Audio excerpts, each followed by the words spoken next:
The combat system present in Spider-Man 2 builds upon the foundational systems established in both Spider-Man PS4 and Spider-Man Miles Morales. The brand new ability wheel adds newfound excitement in how each of the Spider-Men fight. From Peter's brutal symbiote abilities to the swift Venom attacks from Miles, there's a noticeable refinement in how moment-to-moment combat feels when compared to the previous 2 entries. However, beyond these new abilities, Insomniac Games have added a more streamlined gadget wheel and a wide variety of new combat skills to unlock in the skill tree. There's some impressive stuff at play here, but does it work, and is it really all that great? Let's dive into Spider-Man 2's combat system and find out exactly that.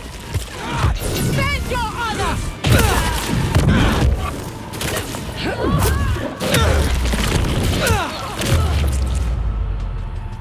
Both Peter and Miles are extremely acrobatic fighters, and with their added spidey senses, they can easily finesse their way around enemies to take them down with speed and style. The combat basics are fairly straightforward, consisting of basic melee attacks, web strikes, air launches, dodges, and parries. The new parry mechanic is satisfying to use and feels rightfully included in the game, especially since parry systems have become so common in modern video games. Peter parries with his iron spider arms, and eventually after gaining the symbiote suit, this changes to symbiote tendrils.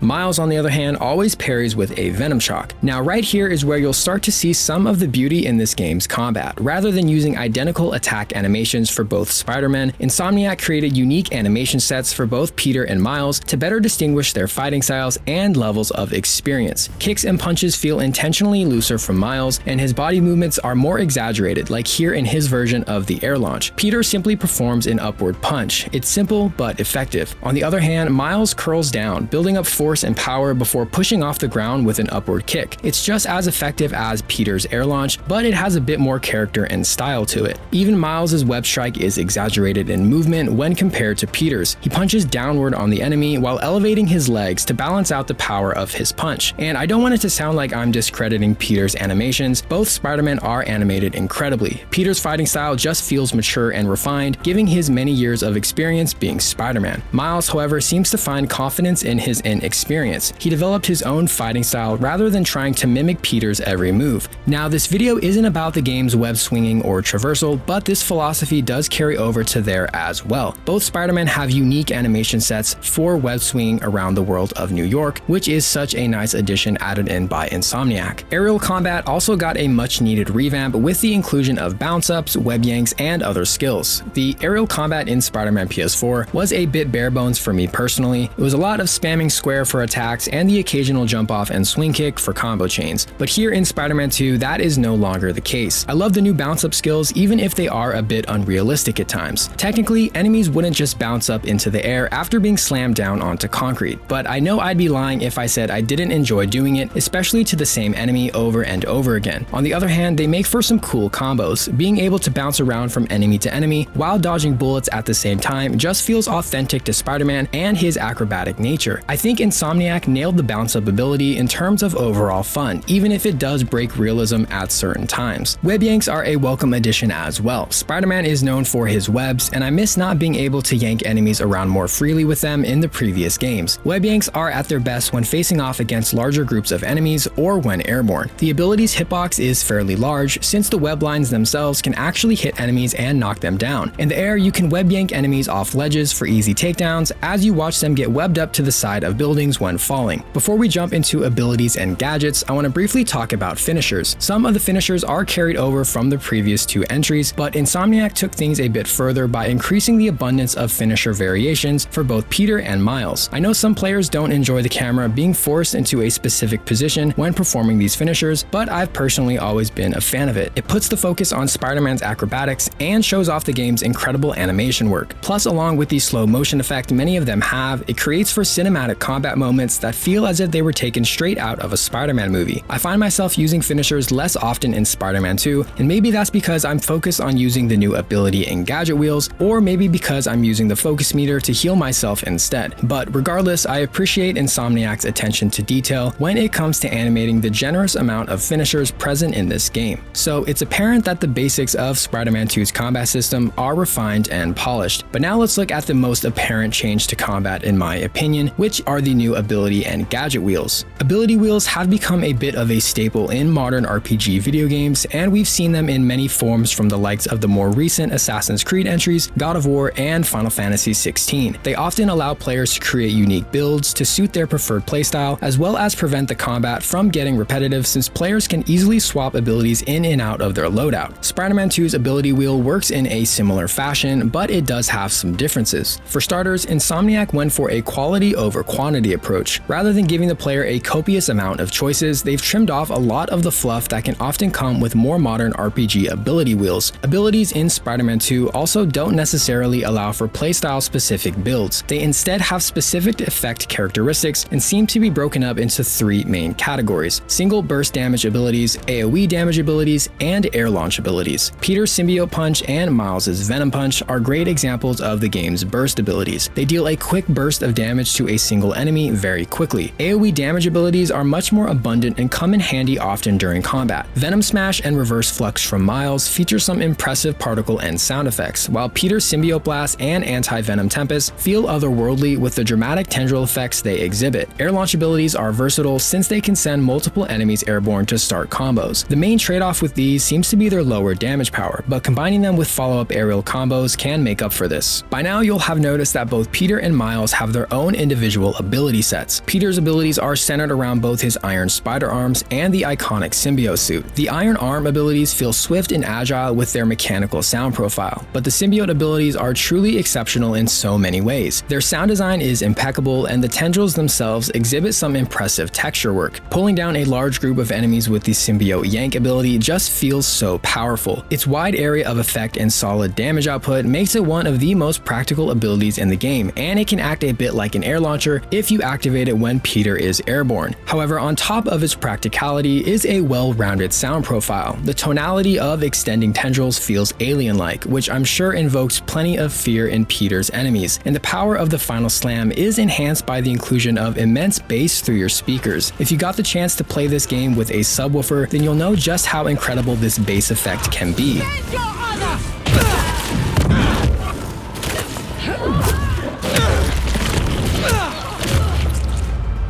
This sound design philosophy carries over to the other symbiote abilities as well, drawing a clear distinction between them and the Venom attacks of Miles. We got just a taste of these Venom powers in Spider-Man Miles Morales, and Insomniac did an awesome job at bringing over many of those abilities while obviously including some new ones. The new Venom abilities feature blue lighting, which creates a nice visual contrast against the yellow lighting we see in Miles' old abilities. The electric particle effects on display here are also stunning, even though we've already seen them before. Spider-Man Miles Morales brought forward a lot of these effects, and they looked particularly great in that game, especially in contrast with the neon purple aesthetic from the Tinkerer. From a general aesthetic perspective, Spider-Man 2's enemy design has shifted. Gone are the programmable matter suits and weapons. Kraven's hunters have a more tribal approach to their design, with leather and fur accents throughout their armor, as well as featuring highly detailed face paintings. But the Venom abilities of Miles still look phenomenal against this more tribal backdrop. I'm really happy with how abilities are implemented in Spider-Man 2. They exist comfortably within the context of the world and characters, and I never felt fatigued from using them over and over again. Plus, if I ever did, I could easily swap one out for another to freshen things up. And finally, let's take a look at the redesigned gadget system. In the previous installments, gadgets were accessed through a quick wheel, but now they're mapped to a face button when holding down the right trigger. This provides quicker access to them during combat, but decreases the total number of gadgets we have access to during active combat. I'm sure a lot of players missed the larger number of gadgets we had in Spider-Man PS4, but it seems that Insomniac merged many gadgets together from Spider-Man PS4 to make the new gadgets here in Spider-Man 2. The new Upshot gadget, for example, combines the functionality of the Spider Drone and Suspension Matrix gadgets, damaging enemies with light projectiles while also setting them airborne to start combos. And the new Ricochet shot takes the functionality of the Impact Web and Web Bomb gadgets to very easily web up multiple enemies at once and potentially even web them to surfaces. Some might view this as an oversimplification of the gadget system, and that might be true to an extent. We can no longer strategically set up tripwires during stealth for fun takedowns, nor can we use the concussive blast to easily knock enemies off of a skyscraper. But Insomniac needed to find a way in which they could incorporate gadgets amongst the new abilities. Too many accessible gadgets at once could have overshadowed the fancy new ability wheel, or even create an unbalanced gameplay experience. In my mind, having access to 4 gadgets during combat is perfect, but then only having 4 gadgets to unlock in the entire game isn't, which leads me to my only gripe with the new gadget system. By the end of my first playthrough, I became fatigued with the gadgets, and I was longing for the option to swap certain ones out of my gadget wheel for something new, similar to what we can do with abilities. Maybe we'll see this option added in a potential DLC expansion or even the next mainline game entry, but for now we'll have to just enjoy the gadgets as they are. From the impressive animation work of our 2 Spider-Man to the inclusion of the streamlined ability wheel, all the way down to the game's sound design, Spider-Man 2's combat system is simply great. It's genuine to its source material, and yes, it works. Insomniac doesn't necessarily reinvent the RPG action genre here, but I don't think that they need to. They instead work with a familiar formula and refine it to fit their world, characters, and story, crafting a game that can be enjoyed by such a wide audience regardless of your gaming background. I'm really looking forward to the next mainline entry in the Spider-Man series, even though it will be quite some time before we get any major news on it. That's going to be a wrap on this video today, and if you made it here to the end of the video, I want to thank you so much for sticking around. This was a slightly different style of video for me, so if you enjoyed it, definitely let me know, as it's always helpful to know what you guys enjoy watching on this channel. And lastly, as always, thanks for tuning in today. I'll see you all in the next one.